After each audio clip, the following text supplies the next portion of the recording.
Assalamualaikum, salam sejahtera untuk kita semua.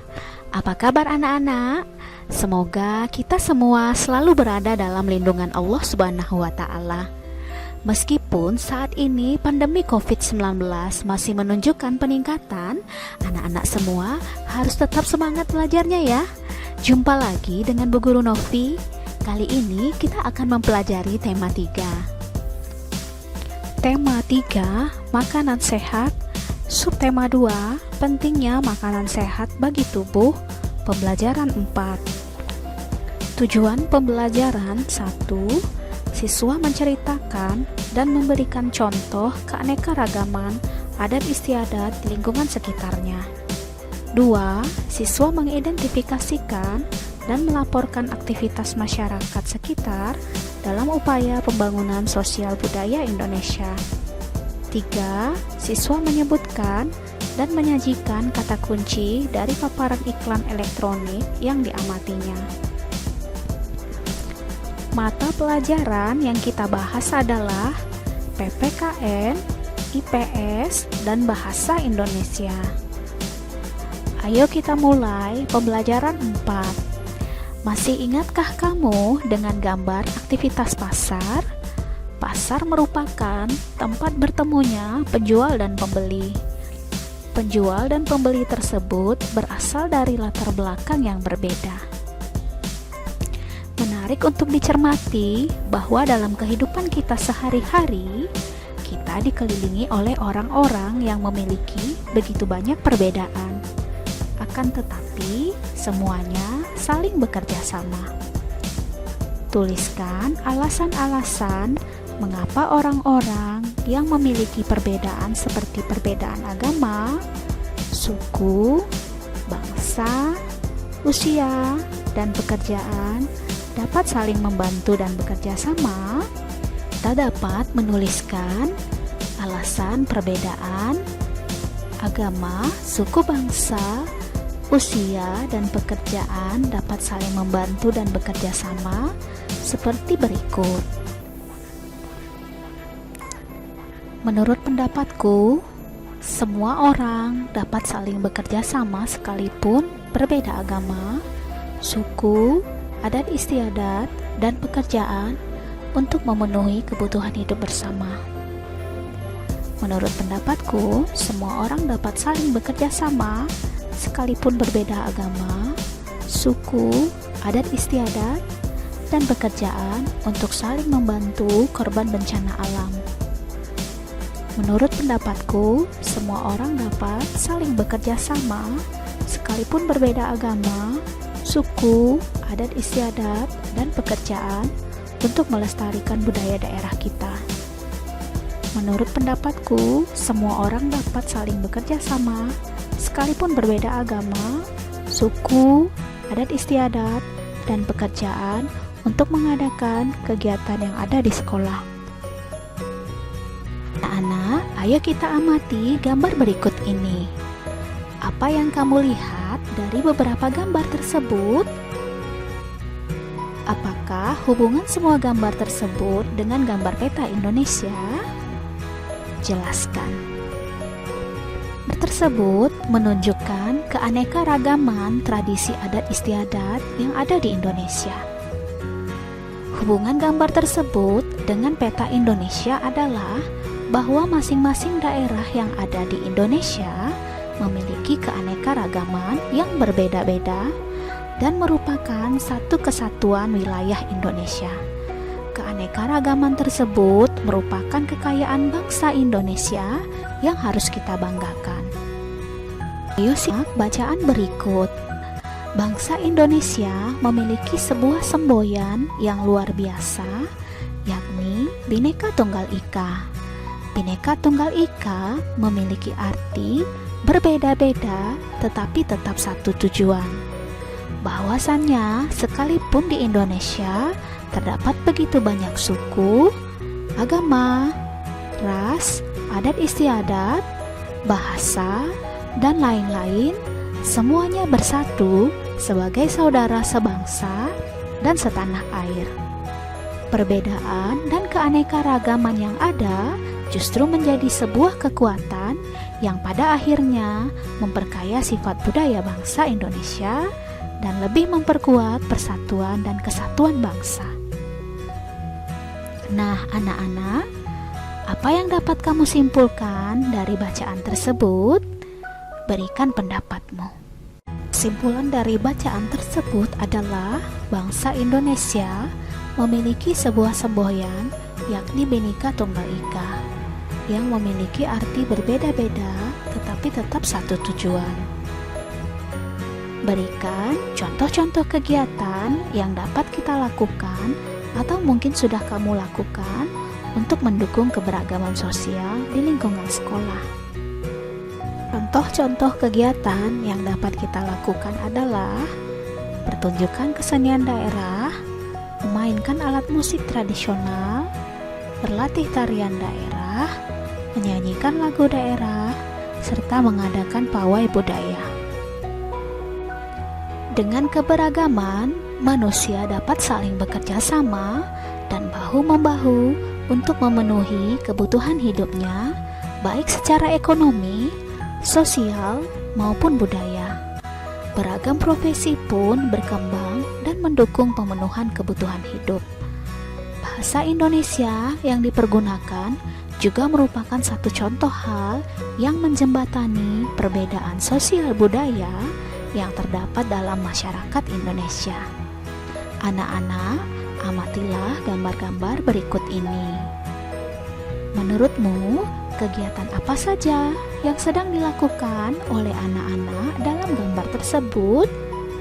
Gambar yang pertama, anak-anak yang memainkan alat musik tradisional gamelan, dan gambar kedua adalah anak-anak berlatih tarian daerah. Apakah kamu pernah melihat kegiatan seperti itu di lingkunganmu? Pasti kamu sudah pernah melihatnya. Kedua gambar tersebut bercerita tentang upaya manusia dalam sebuah pembangunan sosial budaya. Bahasa Indonesia merupakan contoh upaya manusia dalam sebuah pembangunan sosial budaya. Kegiatan seni yang bertujuan melestarikan budaya Nusantara juga merupakan sebuah upaya pembangunan sosial budaya. Contoh lain dari pembangunan sosial budaya adalah dengan semakin terbukanya kesempatan bagi kaum wanita untuk bersekolah dan menuntut ilmu setinggi mungkin. Masih banyak lagi contoh-contoh pembangunan sosial budaya yang terdapat di sekitar kita. Temukan contoh-contoh upaya manusia dalam pembangunan sosial. Buatlah dalam bentuk laporan pengamatan sederhana.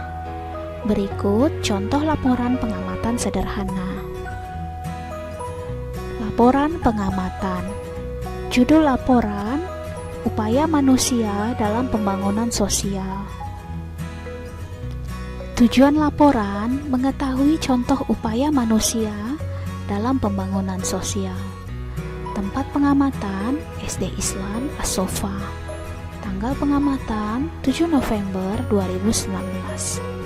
Hasil pengamatan: SD Islam As-Sofa terletak di Jalan Tuanku Tambussai atau Jalan As-Sofa. Sekolah ini merupakan sekolah Islam terbaik di Kota Pekanbaru. Ada banyak aktivitas yang dilakukan oleh siswa-siswinya, di antaranya tadarus dan murojaah, hifzul Quran, pembiasaan sholat duha, pembiasaan sholat berjamaah, dan masih banyak lagi. Sekolah ini mengadakan kegiatan ekstrakurikuler drum band. Sekolah ini mengadakan kegiatan ekstrakurikuler drum band. Untuk ekstrakurikuler drum band mendapatkan juara pertama untuk tingkat SD, sehingga sangat diminati siswa. Bahkan sekolah ini mempunyai program wisata pendidikan ke luar negeri, pertukaran pelajar, dan kelebihan lainnya.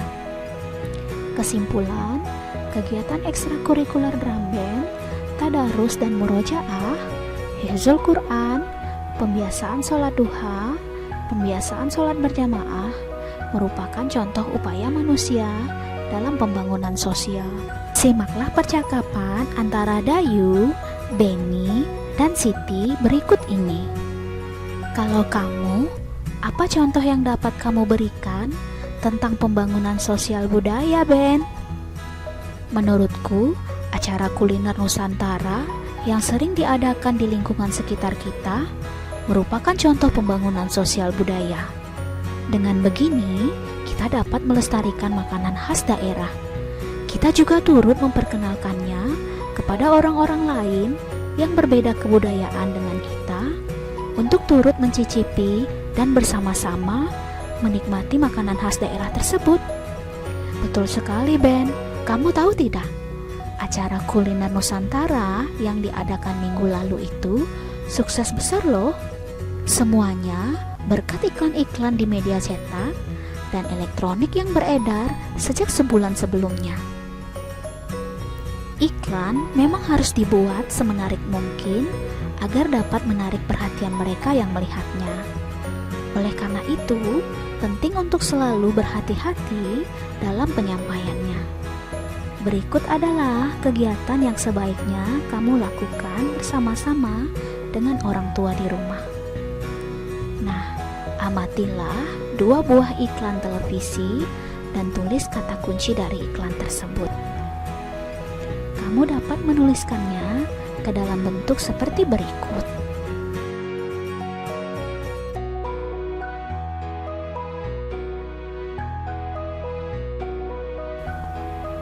Berikut adalah percakapan Siti, Udin, dan Dayu. Ayo kita simak percakapan mereka. Jadi tidak kita belajar bersama hari ini? Jadi ya di rumahku, asik. Aku sudah menyiapkan minuman ringan loh. Itu yang sedang banyak diiklankan akhir-akhir ini di televisi. Sejak saat ada iklan itu, aku selalu membelinya. Wah, setahuku, semua jenis minuman ringan itu tidak baik bagi kesehatan, Din. Kadar gula dan pengawetnya tinggi. Belum lagi bahan-bahan kimiawi lainnya. Jangan terlalu sering mengkonsumsi minuman ringan seperti itu ya. Bisa jadi kamu benar, Siti. Pamanku pun pernah mengatakan hal yang sama. Namun, di iklan disebutkan bahwa minuman ini mengandung banyak vitamin dan mineral. Artinya, minuman ini juga memiliki manfaat, bukan? Tentu saja, semua iklan dimaksudkan untuk menarik hati pembelinya, Din. Akan tetapi, tidak semua yang diiklankan itu memang benar adanya. Kita harus selalu berhati-hati dalam memilih apa yang akan kita konsumsi. Setuju dengan Dayu? Wah, ternyata penggunaan kata-kata kunci itu sangat bermanfaat ya, terutama untuk menarik perhatian pendengar dan pembacanya. Jika memang demikian, bagaimana kalau kita membuat larutan minuman sehat sendiri? Betul sekali, Siti. Sekarang ada yang dikenal dengan infus water atau minuman berenergi. Infus water atau spa water atau dalam bahasa Indonesia disebut dengan air infus sedang menjadi tren kesehatan yang baru di luar negeri. Kini air infus juga merebak sampai di Indonesia. Air infus ini adalah air bening yang telah diberi tambahan potongan buah atau herbal sehingga memberikan sensasi rasa air tertentu. Air infus bermanfaat bagi kesehatan. Secara teknis, air infus dibuat dengan memasukkan irisan buah-buahan ke dalam air putih, kemudian didiamkan beberapa jam sampai sari buahnya keluar dan akan berubah rasanya. Namun, jangan hanya ikut-ikutan mengkonsumsinya. Kenali dahulu manfaat dari bahan-bahan yang dimasukkan ke dalam air dalam botol tersebut. Dengan mengenali manfaat dari bahan-bahan yang digunakan, kita dapat memperoleh lebih banyak manfaat yang sesuai dengan kebutuhan tubuh kita. Ayo kita buat minuman bahan-bahan. Yang pertama, 1,5 sendok makan perasan jeruk nipis. Yang kedua, setengah jeruk lemon diperas. Yang ketiga, setengah timun diiris-iris. Keempat, 4 lembar daun mint bila ada. Yang kelima, setengah liter air putih. Cara membuatnya, yang pertama, jeruk nipis diperas dan disisihkan sebanyak 1,5 sendok makan. 2. Jeruk lemon dibelah 2 dan diperas. 3. Masukkan semua bahan ke dalam botol kaca berukuran 1 liter. 4. Tutup rapat dan diamkan dalam lemari pendingin semalaman. 5. Minuman berenergi siap dikonsumsi keesokan harinya. Nah, anak-anak, kamu buat ulasan sederhana tentang percobaanmu membuat infus water. Demikianlah video pembelajaran kali ini. Tetap semangat belajar, jaga kesehatanmu, makan makanan yang bergizi, dan istirahat yang cukup. Selalu cuci tanganmu dan gunakan masker jika bepergian keluar rumah. Assalamualaikum warahmatullahi wabarakatuh.